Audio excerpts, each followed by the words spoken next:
Io Premier, il nostro candidato è Salvini, non ci sono alternative. Il governatore del Veneto Luca Zaia archivia le voci che parlano di un suo possibile incarico come Presidente del Consiglio.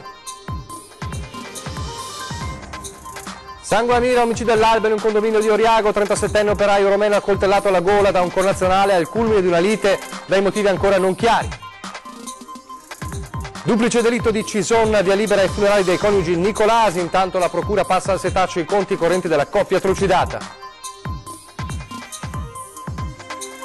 Sacerdote di Crespano del Grappa assolto oggi dall'accusa di molestie nei confronti di una ragazzina, il prete ai nostri microfoni alla fine di un incubo. Donne e violenza, l'allarme lanciato dalla procura di Treviso, aumento esponenziale di denunce ma mancano i giudici. In città oggi anche il capo della polizia Gabrielli che dice la sicurezza è un bisogno.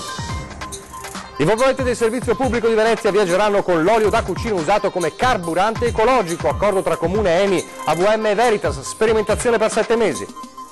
Ieri sera ascolti record su Antena 3 per la diretta del processo a Veccia, Ponte Dante a Treviso, le accuse ironiche sui punti critici della città e la sentenza con l'immancabile rogo.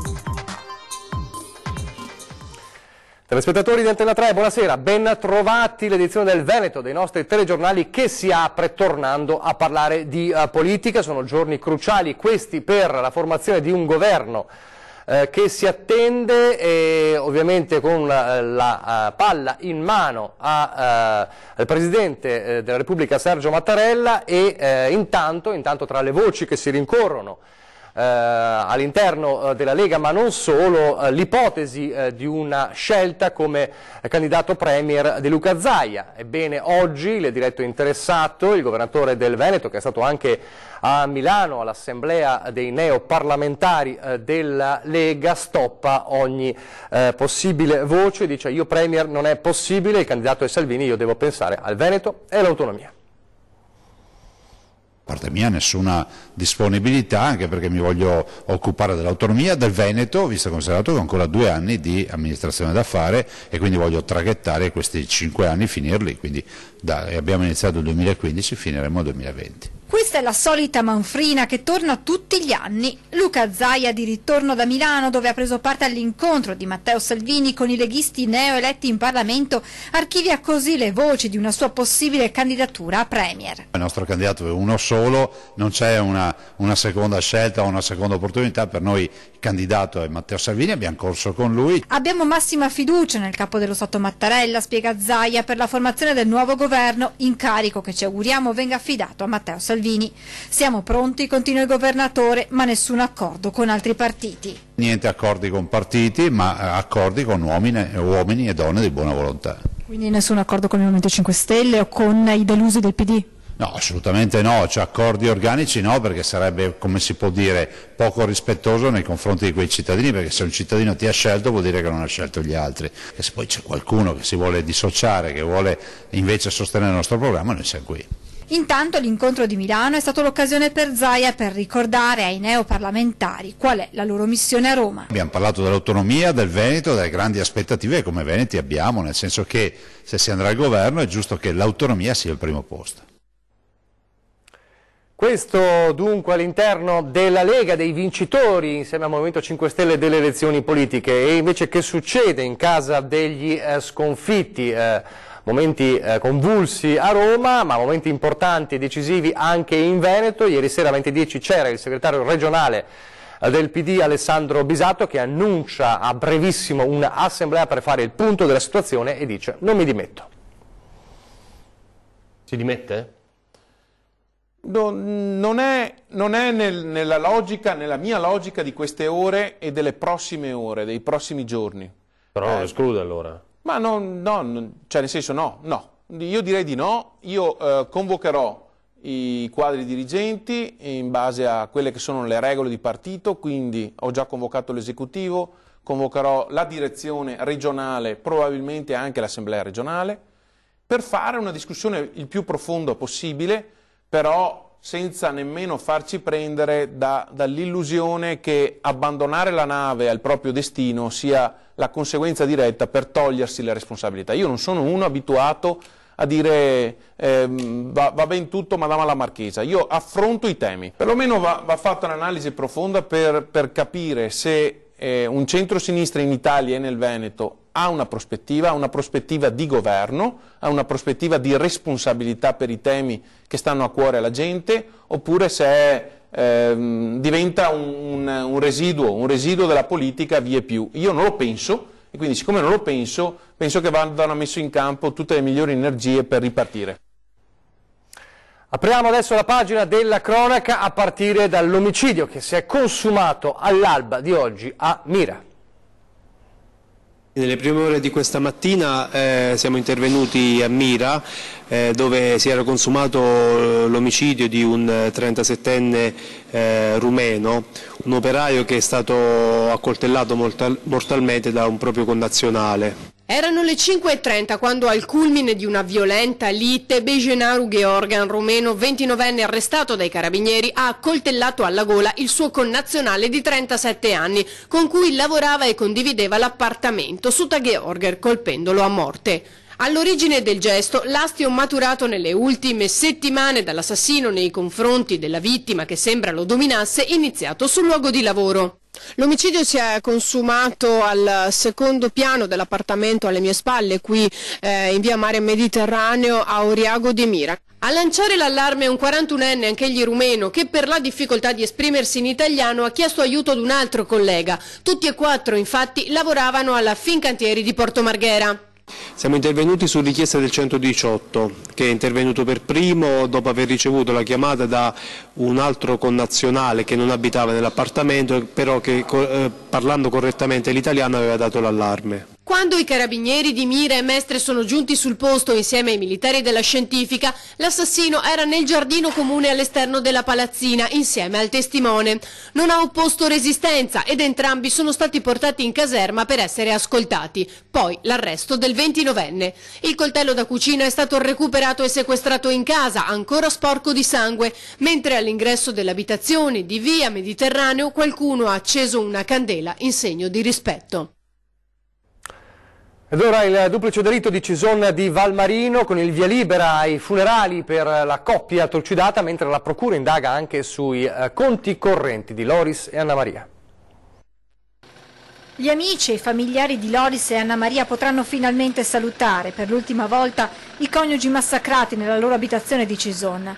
Dopo l'autopsia, infatti, il magistrato ha dato il nulla osta per le esequie. Verrà fissata nelle prossime ore la data dei funerali e già domani in paese verranno affisse le epigrafi. Tutto il paese aspetta da quel terribile 1° marzo di stringersi per dare l'addio a questa coppia, trucidata da una mano assassina che non ha avuto nessuna pietà dei due anziani.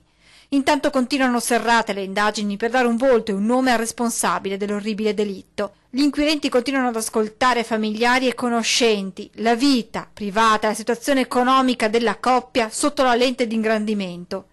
Se si allontana sempre più l'ipotesi, la prima avanzata, quella di una rapina finita male, si fa sempre più strada la pista che a compiere il delitto sia stato qualcuno che marito e moglie molto probabilmente conoscevano e che sarebbe entrato nella casa di via Marzolle con l'intento di uccidere, accanendosi con violenza contro Loris e poi colpendo a morte anche Anna Maria. Si cerca di far luce, poi, sulle voci sempre più insistenti in paese che parlano di un tossicodipendente che sarebbe stato visto aggirarsi nei pressi dell'abitazione dei coniugi Nicolasi e che qualche giorno dopo il delitto sembra essere scomparso nel nulla. Ma restano ancora tanti interrogativi aperti per dare pace ad un paese che da quel pomeriggio vive nell'incubo. E proprio poco fa è stata decisa la data dei funerali di Loris e Anna Maria Nicolasi, che si terranno martedì prossimo, quindi martedì 13 marzo alle ore 15 del pomeriggio a Nervese della Battaglia con cerimonia laica. E adesso una terribile odissea giudiziaria: essere innocente e venire accusato di violenza sessuale solo per una carezza. Una tremenda vicenda giudiziaria che ha visto coinvolto un prete originario dell'Alta Padovana, oggi residente a Crespano del Grappa, e questa mattina è stato assolto in formula piena. Accusato di violenza sessuale nei confronti di una minorenne, oggi la sentenza che lo assolve in formula piena perché il fatto non sussiste. Per Don Gianni Baccega, 83 anni, la fine di un incubo. Per il sacerdote sono stati anni di angoscia e dolore, seppur la fede non lo abbia mai abbandonato, come ci racconta, visibilmente commosso e sollevato. Ha dovuto rinunciare a molto nei 4 anni in cui si è svolto il processo. è stato anche un po' dura perché per la comunicazione della Santa Sede io non ho più potuto celebrare la messa in parrocchia e né confessare, e quindi in questi 4 anni qui in casa, ecco. Tanto dolore c'è stato? Doloroso, sì, perché veniva a togliermi ciò che di più bello era del mio sacerdozio. I fatti risalgono al 2008, quando Don Gianni, originario di Fontanive e per 11 anni prete a Gazzo Padovano, era parroco in un paese del Vicentino. Qui aveva conosciuto una famiglia, madre, 2 ragazzine dell'Europa dell'Est e il patrigno, un vicentino. Le adolescenti erano solite frequentare la casa del loro prete e padre spirituale. Un giorno, racconta il religioso, la più grande delle sorelle ha chiesto di essere confessata.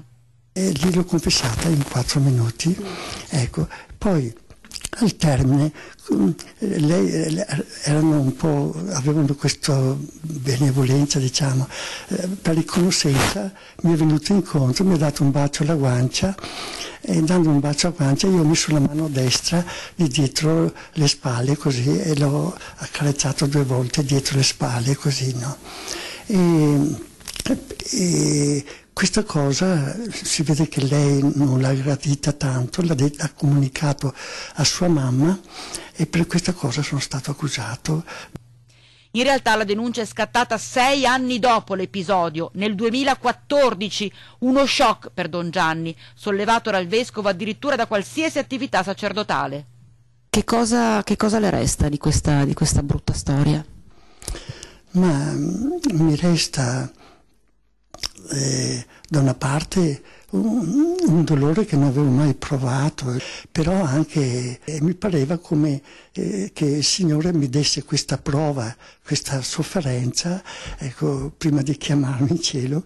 Quando ha saputo che era stato assolto, cosa ha provato? È stato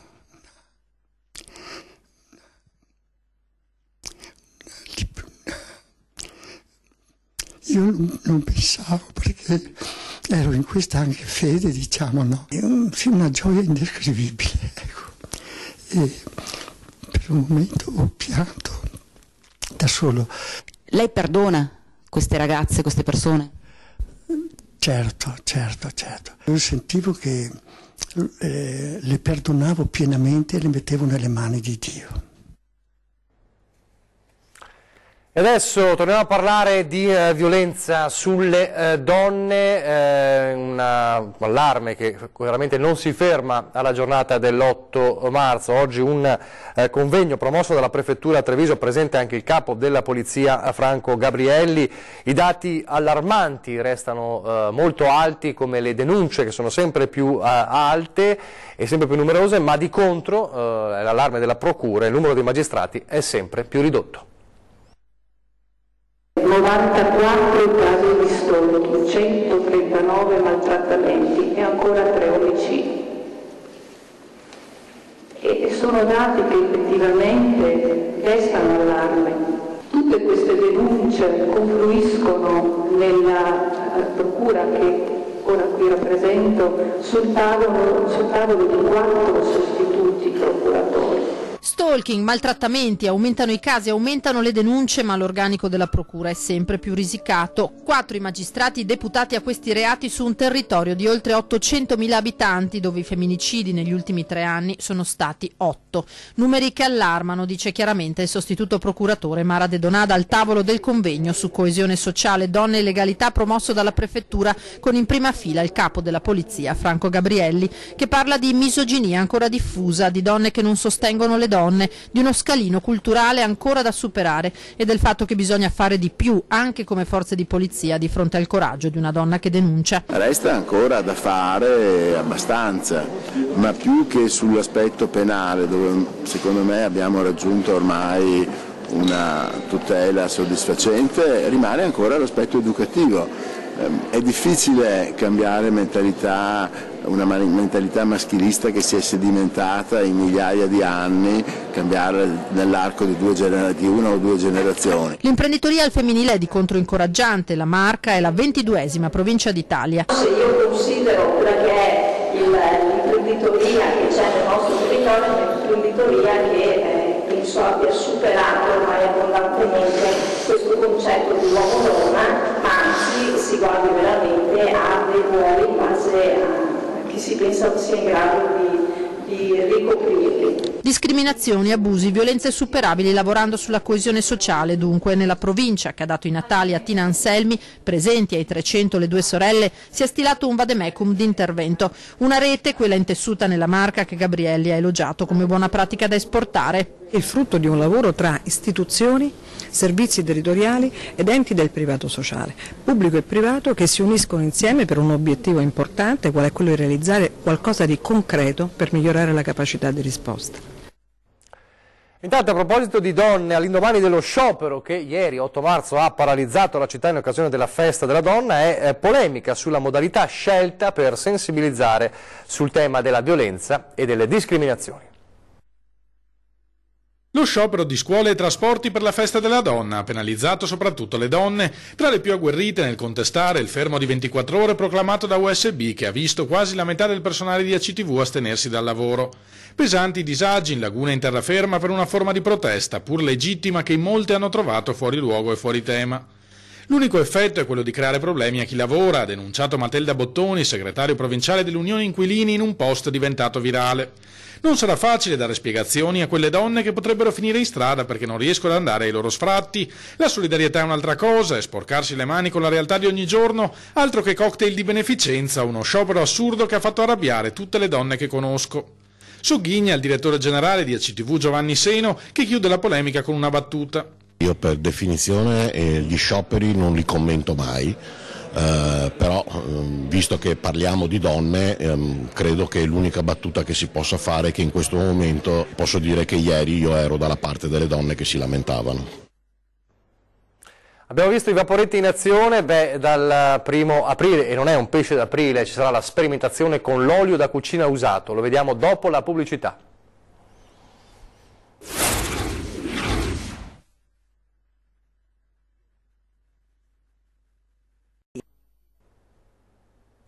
Rieccoci in studio, in diretta telegiornale del Veneto. Allora, vaporetti e il loro carburante sarà dal 1° aprile l'olio usato in cucina, vediamo. L'olio con cui i veneziani friggono gli alimenti diventerà carburante per vaporetti.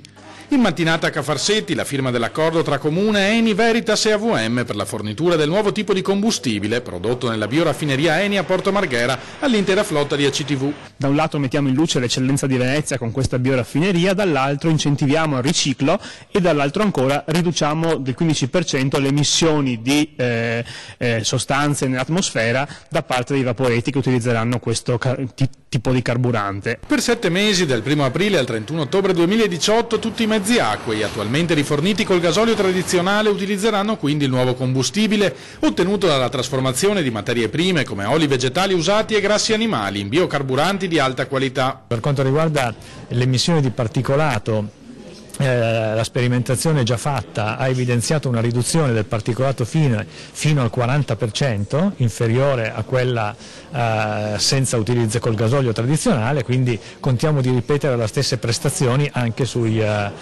motori dei vaporetti. Durante la sperimentazione saranno effettuati per la prima volta in assoluto i test sull'utilizzo di questo carburante per i motori marini, che verranno sottoposti a una serie di prove per analizzare le emissioni e i consumi. Un protocollo innovativo che concretizza questa parola misteriosa economia circolare, che per tanti anni è stata citata nei convegni ma mai applicata nella pratica. Oggi a Venezia si applica l'economia circolare, si riducono le emissioni e si aumenta la filiera del riciclo.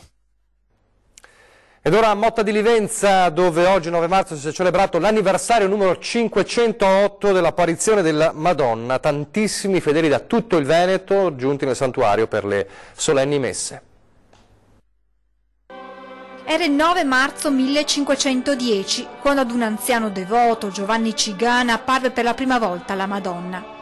Da quel giorno, ogni anno, oramai da 5 secoli, nel santuario di Motta si celebra l'anniversario dell'apparizione, con pellegrinaggi e messe solenni. Stamane si è ripetuta la cerimonia di accensione della lampada votiva con l'olio offerto dal comune di Annone Veneto. A nome della comunità civile di Annone Veneto, rinnovo a te, Santa Madre di Dio, l'offerta dell'olio, riaccendendo la lampada votiva.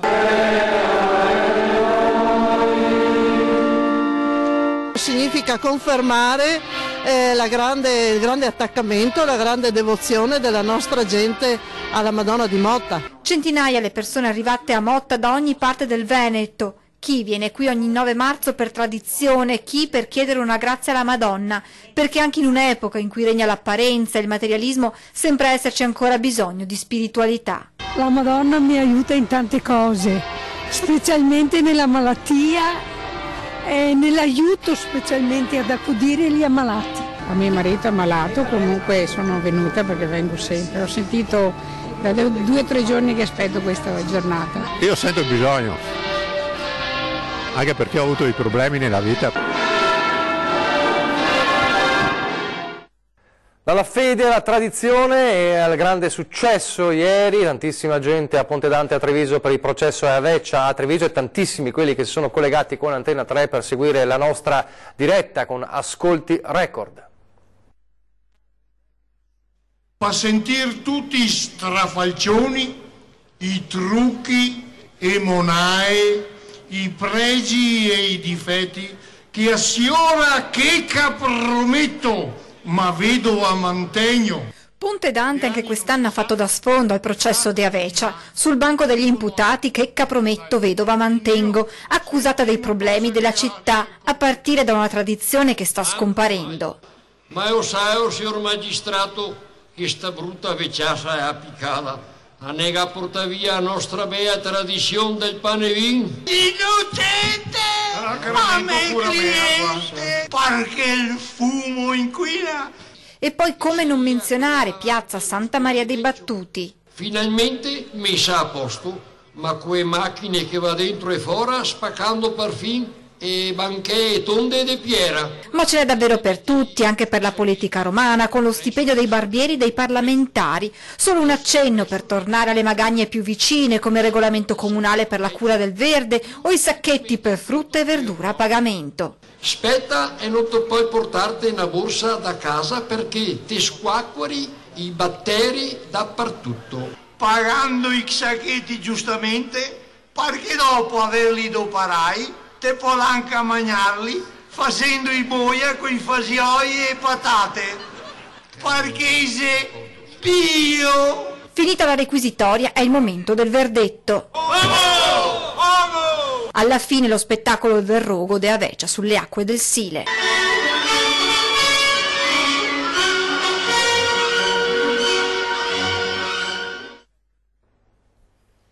Questa sera, 20:10, dopo il telegiornale di Treviso, parliamo della battaglia delle donne sul fronte della violenza sulle donne e anche sul fronte del lavoro. Quindi questa sera con Letizia Ortica, l'avvocato Letizia Ortica e Stefania Barbieri, consigliere di parità della provincia di Treviso. È tutto, vi lascio alle previsioni del tempo, grazie per averci seguito, arrivederci.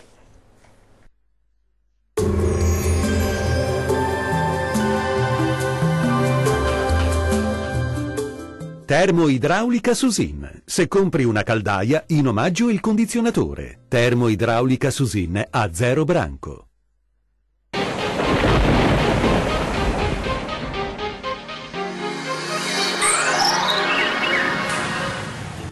Una perturbazione atlantica raggiunge le nostre regioni portando un tempo molto instabile. Vediamo insieme il dettaglio di sabato 10 marzo. Sul Veneto condizioni di tempo molto perturbato con piogge diffuse un po' su tutti i settori, generalmente comunque di debole intensità.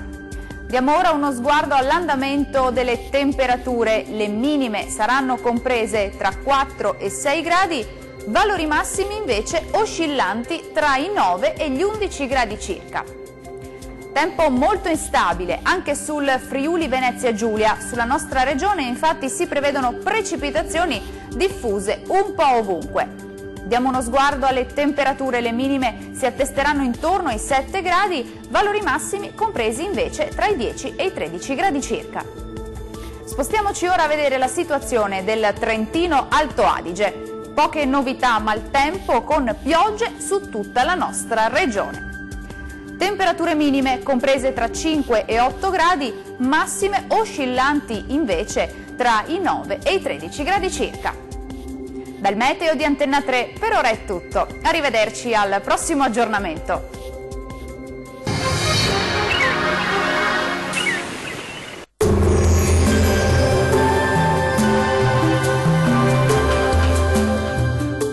Termoidraulica Susin. Se compri una caldaia, in omaggio il condizionatore. Termoidraulica Susin a 0 branco.